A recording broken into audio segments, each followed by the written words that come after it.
So in this video we are going to start from the beginning of the modern Indian history घटना चक्र जो भी पूरे पिछले 20-25 साल के क्वेश्चंस हैं वो सारे हम सॉल्व कर चुके हैं ऑलरेडी, और जो जो क्वेश्चंस नहीं हो रहे थे उनके नोट्स बना लिए हैं और उन नोट्स के पीडीएफ को अब हम पढ़ने जा रहे हैं. तो let's start.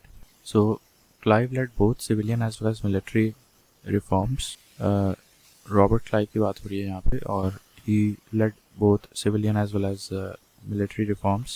Under the civil reforms, he banned gifts and private businesses and made internal tax compulsory. Under military reforms, he ordered a ban on dual allowance system as from 1766. It was given to only those soldiers who worked outside the borders of Bengal and Bihar. So, military reforms में one of the lesser known fact है ये कि he put a ban on dual allowance system as from 1766. It was like a partial ban because it was still applicable to those soldiers who worked outside the borders of Bengal and Bihar. So वरना तो ऐसे देखा जाए तो he banned dual allowance system from 1766, but it was paid only to those soldiers who worked outside the borders of Bengal and Bihar. So that was his military reform. दूसरी बात करें अगर civilian reforms की, तो he banned gifts and private businesses and made especially of the East India Company officials, or even the administrative officials. So the administrative officials could not receive gifts, they could not undergo private businesses, and he made internal tax compulsory. So these were the civil reforms of Robert Clive. Moving on, Dalhousie. So Dalhousie, order of annexation through doctrine of lapse. What was the tool of Dalhousie? It was annexation through doctrine of lapse. Now, this is one of the mnemonics that you should understand very carefully. SJS-BUJNA. I repeat, SJS-BUJNA. SJS Bujna. Now, this is the chronological order of the various, we can say, places that Dalhousie annexed through doctrine of lapse. So, as we can see that here we have 2S and 2J. So the first S is Satara, and that's the first place that Dalhousie annexed, and that is in 1848. J stands for Jaitpur and Sambalpur. The next S also stands for Sambalpur. So Jaitpur and Sambalpur both were annexed in 1849. Just a year after Satara was annexed, and then Bhagat was annexed in 1850. Udaipur was annexed in 1852. And Jhansi was annexed in 1853, and Nagpur in 1854, and Awadh in 1856. So that is the correct order through which Dalhousie annexed these places. I'm going to repeat: SJSBUJNA. S stands for Satara, starting from 1848. Jaitpur and Sambalpur in 1849. Then Bhagat in 1850. Then B and then U, Udaipur. So Udaipur is in 1852, Jhansi in 1853, Nagpur in 1854, and Awadh in 1856. So that is the correct order in which Dalhousie annexed all the places through doctrine of lapse. Now the British policies towards Indian states were to sum up, this is more of a summary analysis. From 1740 to 1765 there is a separate policy.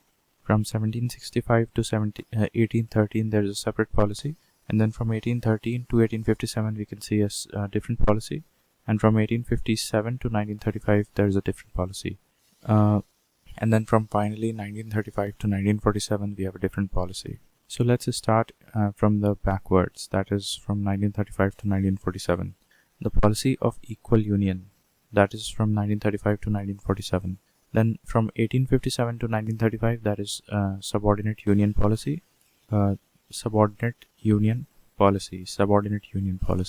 Okay, so 1857 onwards there was a policy of subordinate union. Then 1765 to 1813 that was I'm sorry, I made a mistake. Let's read it in this order. So the companies struggle for equality from Indian estates. So companies struggle for equality from Indian estates. So that is the period of 1740 to 1765. That's when they were fighting I think they had started fighting other European powers, like the Carnatic Wars were going on. And yes, so the companies struggle for equality from Indian states. That is the phase 1740 to 1765. Then security cell, or the policy of seas. Policy of seas is from 1765 to 1813. Subordinate separation policy from 1813 to 1857. Subordinate union policy from 1857 to 1935. And equal union policy from 1935 to 1947. तो last के चार जो हैं वो तो easy हैं याद करने को, जैसे subordinate separation policy, that is 1813 to 1857. Subordinate union policy 1857 to 1935. The equal union policy from 1935 to 1947. So subordinate separation policy 1813 to 1857. Subordinate union policy 1857 to 1935, and the policy of equal union 1935 to 1947. Now 1740 to 1765 was companies' struggle for equality from Indian states, and from 1765 to 1813 it was the policy of seas, or security cell policy, which means the same. Moving on, which Governor General was prosecuted for impeachment in British Parliament? It was Warren Hastings. Then the tomb of Lord Cornwallis is situated in Ghazipur. We have read that. Then the Treaty of Bassein, that was signed in 1802.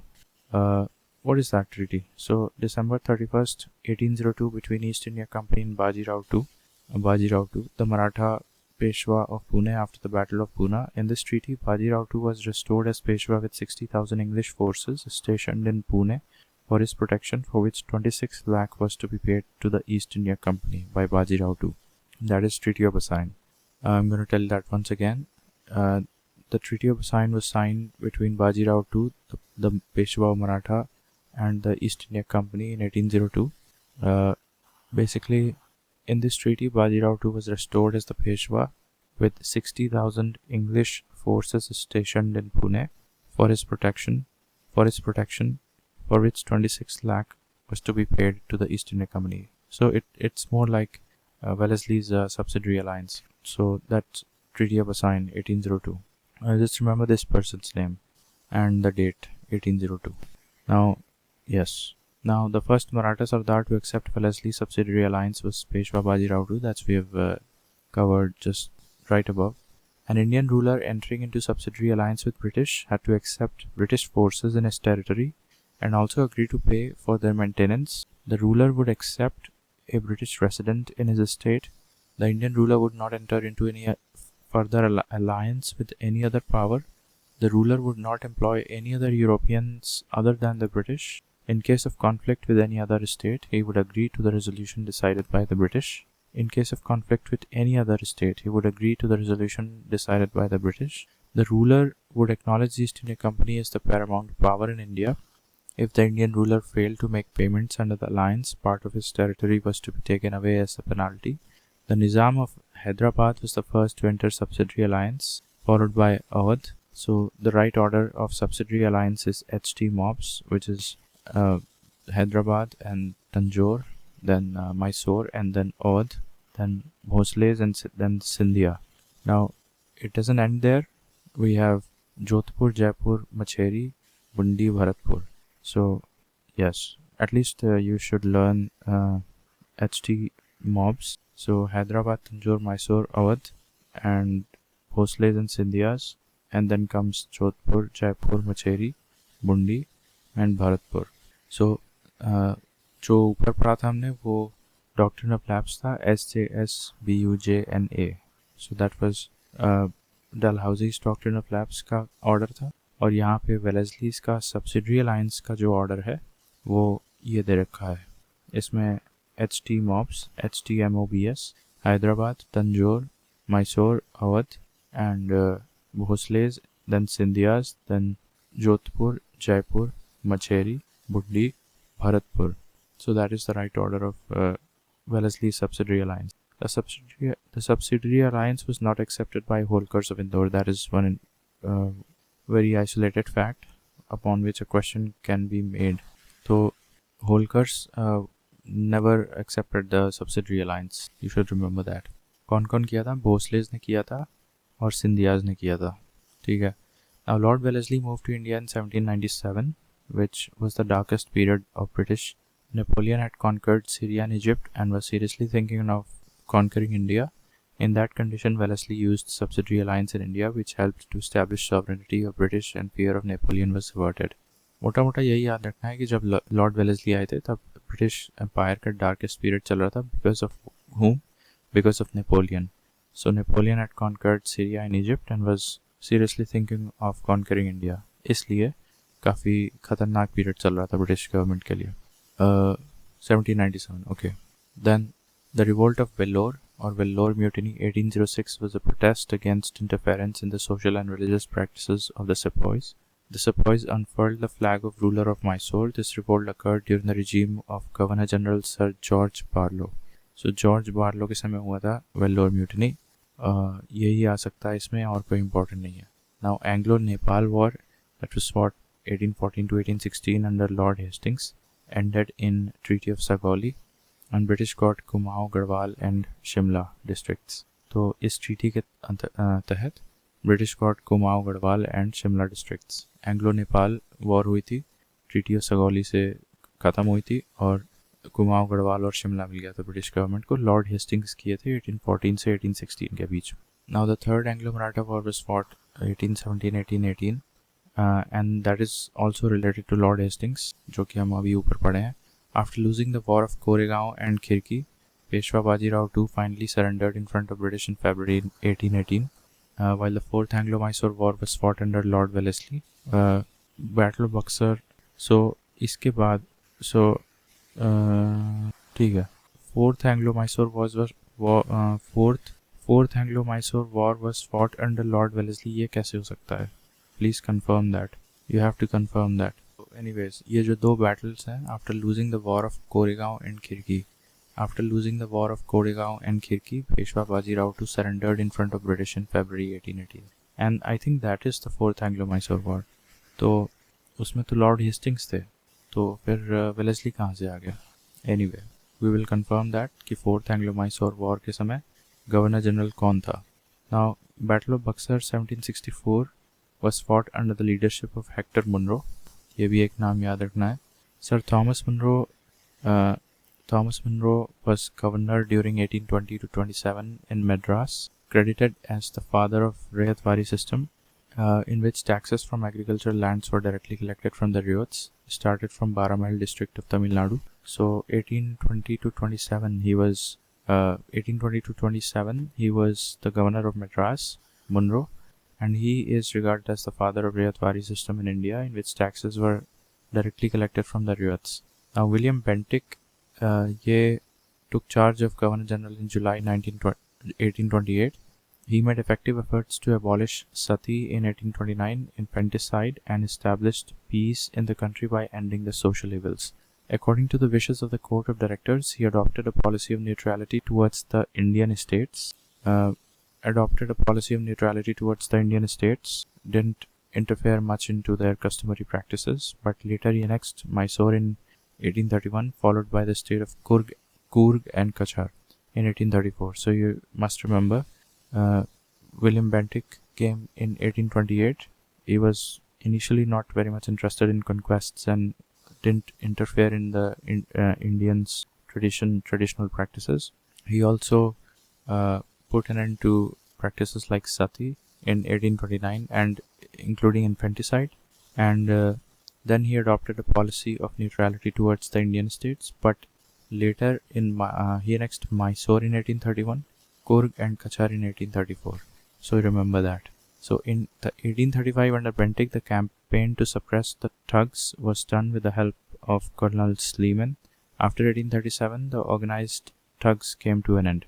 So this is another point you should remember for Bentinck, that in 1835, with the help of Colonel Sleeman, he put an end to suppress the thugs, right, in 1835. Okay, moving on. Third Anglo-Mysore War was fought 1792. Tipu Sultan versus Cornwallis. Treaty of Seringapatam हुई थी, जहाँ पे 3 करोड़ की war indemnity लगाई गई थी टीपू सुल्तान के ऊपर. Now Hill Assembly Plan, ये one of the lesser known facts है. It was set up for the development of Adivasi by Cleveland development of Adivasi के लिए हिल असेंबली प्लान बनाया गया था. He placed entire range of hills inhabited by Paharias under a uniform administration of hill assembly under hereditary hill chiefs called Sardars. The hill assembly met twice in a year and had wide powers. ठीक है, तो ये पहाड़िया tribes के लिए किया था और entire hill ranges inhabited by the Paharias को एक सरदार के अंतर्गत ले आ दिया. नॉट सरदार के अंतर्गत, एक असेंबली के अंतर्गत ले आया जिसे हिल असेंबली बोला जा रहा है. और उस हिल असेंबली में हेरिडिटरी हिल चीफ्स हुआ करते थे जिन्हें सरदार्स बोलते थे. The hill assembly met twice in a year and had wide powers. So yes, okay, this was related to the Pahadiya tribes and it was set up by Cleveland Hill Assembly Plan. Now Awadh was annexed in 1856 as we have already studied above on grounds of misgovernance or maladministration. During the annexation, Outram was the British resident in Awadh. And okay, Sleeman तो वो था जिसकी मदद से thugs को suppress किया था William Bentinck ने 1835 में. So that was Sleeman. And this is Outram जो अवध में ब्रिटिश रेजिडेंट था जब अवध एनेक्स हुआ था 1856 में. Moving on, real name of Dalhousie was James Andrew Ramsay and great India peninsula railway जो हमारा आज की डेट में इंडियन रेलवे, उसका नाम पहले ग्रेट इंडिया पेनिनसुला रेलवे करता था. Now widow remarriage act 1856 came under the efforts of Canning along with Ishwar Chandra Vidyasagar. Widow remarriage act में दो नाम याद रखने हैं, कैनिंग और Ishwar Chandra Vidyasagar. The right to adopt heir in place of own son was re established through the queen's announcement of 1858. The policy of conquest and annexations were also fully abolished. तो ये एक चीज़ इलाहाबाद दरबार में बताना भूल गए थे. 1858 में जो हुआ था क्वींस प्रोक्लेमेशन, क्वीन विक्टोरिया, उसमें the right to adopt heir in place of own son in place of own son was re-established through the Queen's announcement of 1858. Now, permanent settlement Cornwallis लेके आए तो subsidiary alliance Wellesley, masterly in activity John Lawrence और doctrine of lapse Dalhousie. अभी ऊपर हमने पढ़ा था Vellore mutiny हुई थी जॉर्ज बार्लो के समय. Then fourth Anglo-Mysore War and second Anglo-Maratha War. Second Anglo-Maratha War तो 1803 में हुई थी और उसी वक्त fourth Anglo-Mysore War भी हो रही थी. They were undertaken by Wellesley. The third Anglo-Maratha War was done under Lord Hastings. ठीक है. Annexation of Sindh in British State in August 1843. उस वक्त लॉर्ड एलनबोरो थे. सो सिंध का annexation जब हुआ था 1843 में तब लॉर्ड एलनबोरो थे. And the first Anglo Afghan war 1839 हुई थी लॉर्ड ऑकलैंड के समय. And second Anglo Afghan war 1878 में हुई थी लॉर्ड लिटन की समय में. तो Lord Auckland first Anglo Afghan war 1839, Lord Lytton second Anglo Afghan war 1878. The first census in British India started in 1872 during the tenure of Lord Mayo. इनका tenure था 1869 से 72 तक और उसी वक्त first census in British India करवाया गया था. But regular census began only after 1881 under Lord Ripon. So Lord Mayo was murdered by a convicted prisoner in Andaman and Nicobar Islands when he was out for a walk. So Lord Mayo was the first Governor General killed during his tenure. He was the first Governor General who was killed during his tenure. Lord Lytton, 1876, appointed as Viceroy by conservative Prime Minister Benjamin Disraeli. He replaced the masterly inactivity policy with forward policy. तो इसी की वजह से फिर second Anglo Afghan war भी हो गई थी. सो मास्टरली इनएक्टिविटी पॉलिसी हमने देखा था जॉन लॉरेंस की थी जिसको बदल के ये फॉरवर्ड पॉलिसी कर दिए थे. तो लॉर्ड लिटन की बात कर रहे हैं 1876. Also the titles of Rai Bahadur and Khan Bahadur began to be conferred on Indians during the tenure of Lytton. तो ये जमुना लाल बजाज को भी दिया गया था. तो ये लॉर्ड लिटन के समय से ही स्टार्ट किया गया था. सून आफ्टर राय बहादुर और Khan Bahadur. Soon after Lytton the Liberal government came in England and appointed Ripon as the new viceroy in India. According to Ripon, the political education of the country begins with the formation of local governments. So, according to Ripon, the political education of the country begins with the formation of local governments. Under this proposal, local boards were established in rural territories. Further subdivision, local boards were established in rural territories. Further subdivisions tehsils, taluk, further subdivisions, tehsil, taluk were made in every district. The municipalities were established in the cities. Lord Ripon is considered as the most liberal viceroy of India. He passed the Factory Act of 1881, which prohibited the employment of children under age of 7 and limited the working hours for children below 12 years. When it comes to labor movement in India, N.M. Lokhandi is not only remembered for ameliorating the working conditions of textile mill in 19th century, but also for his courageous initiatives on caste and communal issues. Anyways, that's a different thing. So Factory Act 1881 को काफ़ी liberal provision से किसने भरा था? Lord Ripon ने भरा था, जिसमें ये लिखा था कि 7 साल से कम के बच्चे were prohibited in the employment as employment in factories and 12 साल तक के 7 से 12 साल के जो बच्चे थे उनके लिए लिमिटेड वर्किंग आवर्स होने चाहिए वर्क फैक्ट्रीज वगैरह में. तो ठीक है. लॉर्ड कर्जन 7 years 1899 to 1905 ये पीरियड याद रखना है. और लॉर्ड हार्डिंज 1910 to 1916 और Lord Dufferin 1884 to 1888 5 years and Lord Mayo 1869 to 72. So Lord Curzon 7 years 1899 to 1905 and Lord Hardinge 1910 to 1916 and Lord Dufferin तो याद ही है 1884 to 1888 and Lord Mayo. So mainly Lord Curzon का याद रखना है और Lord Hardinge का याद रखना है 1910 to 1916. ठीक है. Now the foundation of modern education was laid down by Macaulay during the tenure of Bentinck. Macaulay modern education का foundation रखे थे during the tenure of Bentinck. The idea of Macaulay about his proposals was to create class of persons Indian in blood and color but English in tastes, opinions, morals and intellect. The idea of Macaulay was approved on March 7th, 1832 by a proposal and decided that English will be the language of high-level administration. तो ये जो date है मार्च 1832 मार्च 7th 1832 ये काफ़ी important है. मार्च 7th 1832 को क्या हुआ था? The idea of Macaulay was approved by a proposal and decided that English will be the language of high-level administration. ठीक है. अब आगे का हम अगले वीडियो में देखेंगे.